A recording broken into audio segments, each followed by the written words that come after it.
It's vlog 25 और building my dream. और इस व्लॉग की शुरुआत किसी जिम से नहीं, किसी मशीन से नहीं, किसी इंटीरियर से भी नहीं। इस व्लॉग की शुरुआत मेरे खून से हो रही है। जैसे तुम स्क्रीन पे देख रहे हो, मैं ब्लड डोनेट कर रहा हूँ। ये कोई प्लान सीन नहीं था, ये कोई कंटेंट आइडिया नहीं था, ये बस एक सिचुएशन थी। किसी को ब्लड चाहिए था और मैं वहां था। और मैं अपनी जिंदगी में एक चीज मानता हूँ, अगर कोई तुम्हारे सामने नीड में है और तुम मदद कर सकते हो और फिर भी तुम पीछे हट जाओ, तो फिर तुम किसी काम के नहीं हो। मैं अपने आप को कभी उस इंसान के रूप में नहीं देख पाया जो दूसरों का दर्द देख के इग्नोर कर दे। इसलिए बिना सोचे, बिना हेजिटेशन ये प्रोसेस शुरू हुआ। और जब खून निकल रहा था तो सिर्फ एक ही थॉट था, आज जो बॉडी बना रहा हूं जिम के लिए, अगर ये किसी की जान बचाने में काम आ रही है तो उससे बड़ा यूज और क्या हो सकता है। और इसी के साथ ये व्लॉग ऑफिशियली शुरू होता है, क्योंकि ये व्लॉग सिर्फ इंटीरियर्स का नहीं, ये व्लॉग वैल्यूज का है, ये व्लॉग सोच का है, ये व्लॉग उस सोल का है जो इस जिम के अंदर बसने वाली है। और मैं चाहता हूं तुम ये व्लॉग एंड तक देखो, क्योंकि जो आखिरी में होगा वो सिर्फ जिम को नहीं बदलेगा, वो मीनिंग बदल देगा। ब्लड डोनेशन के बाद जब मैं वापस आता हूं वर्क मोड में, तो सबसे पहला काम होता है इंडियन फ्लैग। पर सिर्फ ये फ्लैग लगाना नहीं था, मुझे सोचना था कौन सा फ्लैग, कौन सी क्वालिटी, कौन सा साइज, कौन सा फैब्रिक। क्योंकि ये सिर्फ डेकोरेशन नहीं था, ये आइडेंटिटी थी। फाइनल डिसीजन के बाद फ्लैग सेलेक्ट होता है और फिर सोचा जाता है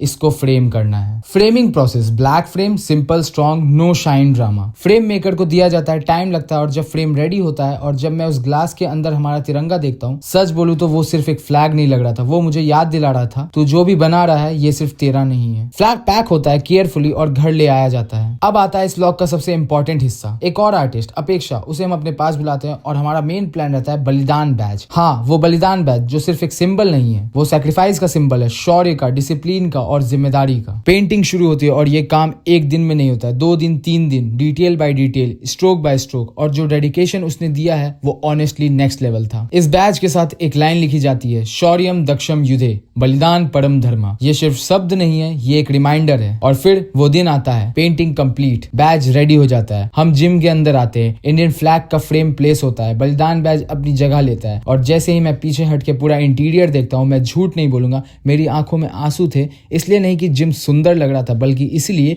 कि ये जिम खाली स्पेस नहीं रहा, इस जिम के पास अब एक सोल थी। ये जगह अब सिर्फ वेट्स की नहीं थी, ये जगह अब सिर्फ पीआरस की नहीं थी, ये जगह अब उन लोगों के लिए थी जो डिसिप्लिन समझते, जो सैक्रिफाइस जानते, जो सर झुकाना भी जानते और लड़ना भी। और जब तुम आखिरी विजुअल्स देख रहे हो तो समझ लेना, ये सिर्फ इंटीरियर कंप्लीट नहीं हुआ, ये एक फेज का एंड है और एक नए फेज का बर्थ। दिस इज व्लॉग 25 और बिल्डिंग माई ड्रीम।